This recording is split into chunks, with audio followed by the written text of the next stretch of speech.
السلام علیکم ورحمۃ اللہ وبرکاتہ۔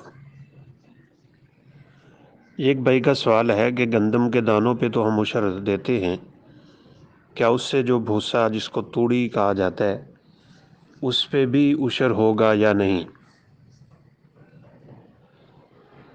رسول اللہ صلی اللہ علیہ وسلم کی حدیث مبارکہ میں کھانے پینے والی چیزوں پہ عشر کی بات ہوئی ہے، جس میں گندم ہے، جو ہے، کھجور ہے اور اس طرح کی چیزیں۔ البتہ اس سے جو دیگر چیزیں حاصل ہوتی ہیں جو جانوروں کے چارے کے لیے استعمال کی جاتی ہیں، ان میں عشر نہیں ہوگا۔ آپ صلی اللہ علیہ وسلم کا غلے کے بارے میں یہ حکم ہے، فی کل خمسۃ اوسق صدقہ، 5 وسق جب ہو جاتے ہیں، یعنی جس کی مقدار 20 من کے قریب پہنچتی ہے تو وہاں سے زکوٰۃ شروع ہو جاتی ہے۔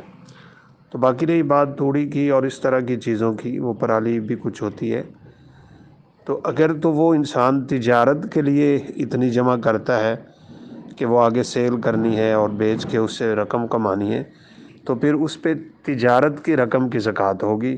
اگر سال بھر وہ پیسے جمع رہتے ہیں اور وہ 2.5% ہے، یعنی 40واں حصہ، لیکن اگر وہ اس کو اپنے استعمال میں لے آتا ہے، اس کے اپنے ہی جانور کھا لیتے ہیں، تو پھر انشاءاللہ اس میں کوئی مسئلہ نہیں ہے، اس پہ عشر اور زکوٰۃ کی کوئی بات نہیں ہے۔